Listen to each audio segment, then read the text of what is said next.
Absolutely. Here's an enriched version of the narrative with additional details about Beethoven's struggles, groundbreaking compositions, and lasting legacy. Imagine a world where music transcends sound, where melodies are born not from mere notes, but from the depths of the soul. This was the world of Ludwig van Beethoven, a man who defied the odds and reshaped the very fabric of classical music.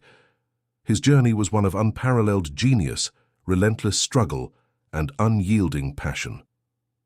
Born in Bonn, Germany, on December 17, 1770, Beethoven displayed musical talent from an early age. His father, Johann van Beethoven, was an ambitious but strict musician who sought to mold him into the next Mozart. Beethoven's childhood was harsh, often filled with intense practice, sessions, and emotional hardship. Yet, his extraordinary abilities shone through, and by his teenage years, he was already making a name for himself as a brilliant pianist and composer.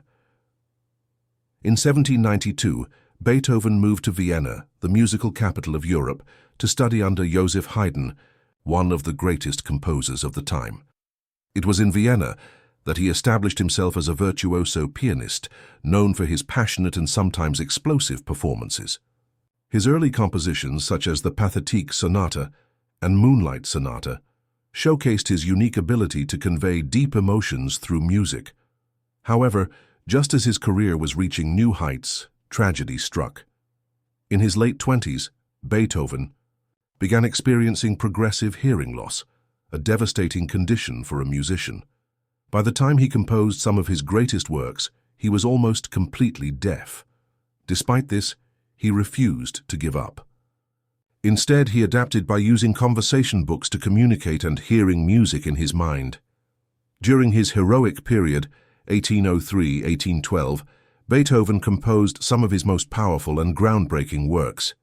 His Symphony No. 3, Eroica, originally dedicated to Napoleon Bonaparte, marked a turning point in symphonic music, shifting away from classical traditions and embracing the bold, dramatic style that would define the Romantic era.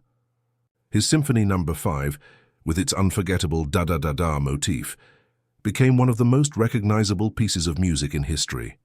His personal life, however, was filled with turmoil.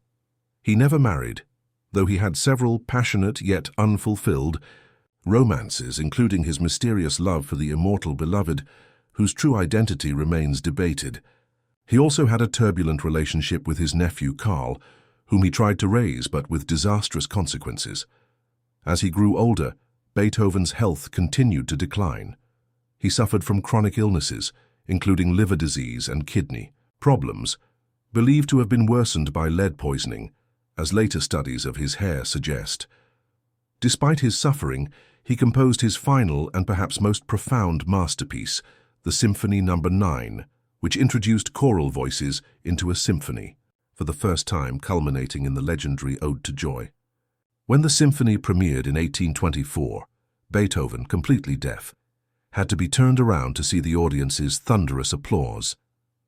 On March 26, 1827, Beethoven passed away at the age of 56. His funeral in Vienna was attended by over 20,000 people, a testament to the immense impact he had on the world of music. His innovations in harmony, structure, and expression forever changed Western music, influencing countless composers from Schubert and Brahms to Wagner and Mahler. Ludwig van Beethoven's legacy is immeasurable. He was more than a composer. He was a revolutionary who transformed music into a deeply personal and emotional art form.